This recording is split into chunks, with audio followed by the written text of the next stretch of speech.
Hello, I wanted to talk about the M1 Mac Mini in 2024. This is the 16 gig variant with 256 gigs of storage. I'll talk about my workflow and everything. Overall, I'm generally happy with this purchase, but this could not be my only machine. There's so many things that I do, and there's some edge cases that this just could not handle. I'll talk about this first. So the first thing that became a really obvious problem is that I do work on Windows, and I was using the Parallels thing, but you're limited to 8 gigs, and sometimes I need just a bit more to do stuff on Windows through Parallels, and that's a yearly subscription. You can do a one-time payment, but you're limited to that 8 gigs.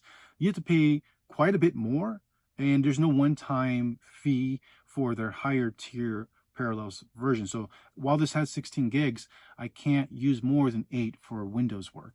Um, so that was a bit frustrating. I also run into situations where I'm doing virtualization stuff through Docker, and now I think VirtualBox now supports Mac OS as like experimental. But regardless, it's a struggle. I'm always in the yellow line. I'm always doing virtualization work on this machine here, and have if I could just have 24 gigs from like the M2 Mac Mini, that would have been phenomenal. The last thing is the GPU performance on this machine. It just is not there. It's not good enough to do a lot of heavy 4K video editing work where you're doing a lot of post-processing. It also suffers a lot in 3D rendering. Now for 3D modeling, this thing is phenomenal. That unified shared memory stuff, when I press tab, all there could be a million plus vertices on my screen, and it is perfect. I have an NVIDIA GeForce 970, which is supposed to be close to in performance, and also a 1070 Ti. And this is still the better experience for editing really high polygon mush scenes in Blender 3, which is nuts. But for rendering, it's absolutely terrible.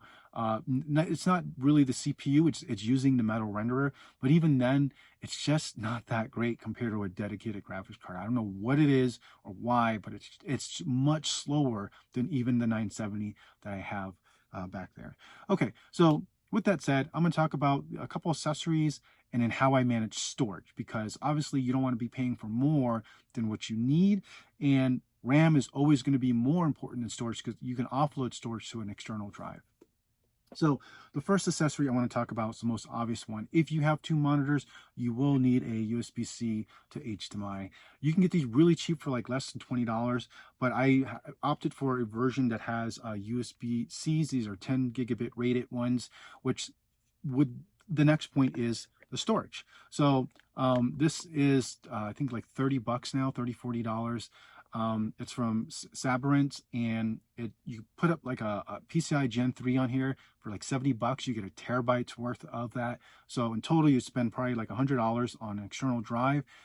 While this is only like 1/3 the performance of the disk speed on your Mac Mini, I've done everything: 4K video editing, very large source code repositories for compiling stuff. There's so little difference in the timings on all this stuff that it does not make any sense to opt for higher gigs. But there's a big but. Um, you have to nanny your M1 Mac Mini with the 256 gigs so often. I do it on a weekly basis, sometimes daily. Even though I offload almost everything here, there are certain things that you'll install from the App Store that cannot update if you move them to an external folder. So I leave that there. That's like 40 gigs worth of stuff that I have to leave on my primary drive. But then you get into Xcode derivative data that you can try to offload, link it there, change the Xcode settings for that. You have to do so much work in every single app to make sure it's always saving to the external drives, but it's not always a promised solution. And sometimes it just resets for whatever reason when an app updates and it loses that setting. So there's software to do that for you, but I just use what's called Grand Perspective, and I do it on my home directory, and it just shows me big squares on where all the big bits of data is coming from. Mac also has a setting in storage or visualization in storage that shows you all the big files, what to do with, like what you could potentially do for that, and it's fine. But as good as this has been, I actually ended up upgrading to this here. This is from um, Acasis. I'm not sure how to say this, but it's a fan. It's a fan version because this is PCI Gen 4 I have in here. I don't recommend you getting PCI Gen 4 unless you have something like a USB 4 or Thunderbolt compatible drive that can give the full speed, because this is basically the same speed I get on my M1 Mac Mini. There's very little difference, which is great, but it also gets really hot. So it needs that active fan. So do not pay more for PCI Gen 4 unless you can get something like this. Now, this is not cheap. This was like $100. The 2 terabytes I have in here was $120 PCI Gen 4. And while these are far less in terms of read and write speeds and also total bytes written, the lifetime of how long these can last in your M1 Mac Mini are much less. When these die, they mostly go into read-only mode. So you can mount them in on your Mac machine as read-only, copy the files over, and it's fine. If I have that data on my M1 Mac Mini and those NAND chips die, it's a problem.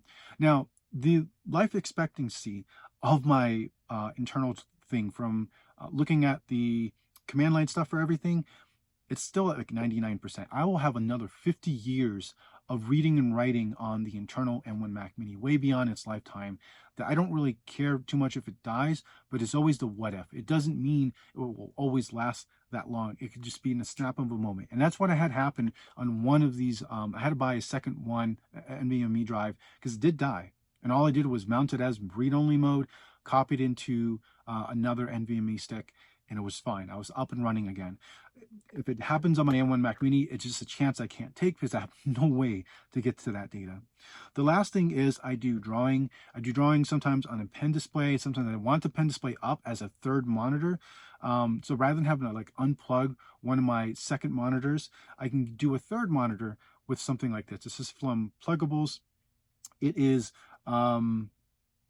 it's 1080p, 60 frames a second. There's zero latency. Silicone Motion is what this driver uses. The other one is DisplayLink. They do sell DisplayLink versions of this as well. The Silicone Motion is great for just 1080p stuff, where you don't need that 4K stuff. Specifically, if your monitor, or in this instance, my drawing pad thing, it doesn't support 4K, so there's no reason to have that. But it cannot rotate to monitor on this thing. It also takes up performance on your M1 Mac Mini. It's usually like if you're moving a bunch of stuff on a screen, it'll shoot up to like 100% of one core. And there's 8 cores total on M1 Mac Mini, but just a little bit of a thing to think about. And you can have multiple of these. They are both USB A and C. It does not require dedicated USB-C port. I can put, if I wanted to, I can put 3 external monitors on this little dongle. It does not take up much in terms of bandwidth speeds for your USB protocol stuff, and it works great.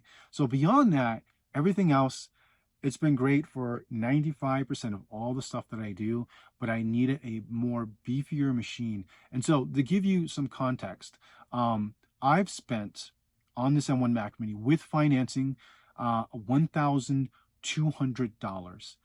That is a lot of money. I end up getting a desktop machine. I have an Intel 12600KF. That's an i5 processor. That thing will smoke the pants off the M1 processor. It has way better multi-core performance and better single-core performance as well. Now, that's the whole good thing about the M1 Mac Mini, which you're getting that really good single-core performance. You're only getting it for 4 cores, though.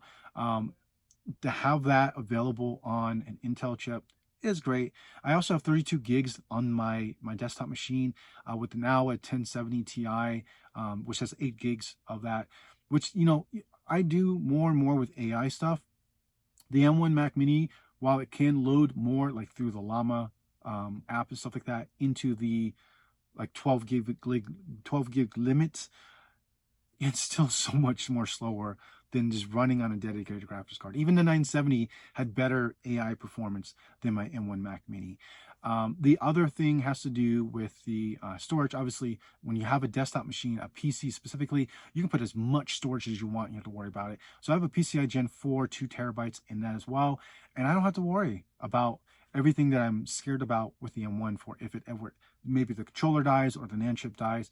I have a way to still get it even if it died on that computer. So yeah, I use my PC for gaming. I use it for 3D rendering stuff, and I use it for very heavy workloads for work related things. Everything else, I try to use my Mac Mini. Now, it's summertime, it's super hot. The M1 Mac Mini actually, it's really hot around the outside, but it stays cool. It never gets hotter than maybe like 80 degrees Celsius, even when I'm doing prolonged workload for maybe compiling a video and stuff like that. It's also whisper quiet in an area where it's already quiet enough. It's nice to not have my blaringly loud PC with all the fans running to keep it cool. I can just run it on my Mac Mini. And so when I'm doing audio work, that is absolutely critical that I have that super quiet experience. Now, to be fair, I would not say get the Mac Mini for audio work only, because you can do your iPhone, you can do your iPad, just do your recordings on those devices, go in a closet, if anything, and bring it there and read it and stuff like that. But it's nice that I already have it there, so I don't have to do much. And I just record in GarageBand, although it's basically the same thing I would do if I was using the iPad or iPhone. It's a free tool. It's good enough. I just want the raw audio that I can later take it into either my desktop machine or the Mac Mini and do the better processing, background noise removal, changing some of the wavelengths and stuff like that. But yeah, anyways, hopefully that helps. That helps you make a decision. I would say if you are someone that just wants a basic machine, the M1's fine. But if you really need that extra RAM per se, go with the M2. It's really not much better in performance from what I've seen, but the extra RAM is just a no-brainer, and it's only available on M2 and above. Limited to 16 was, it's really rough for much heavier workloads.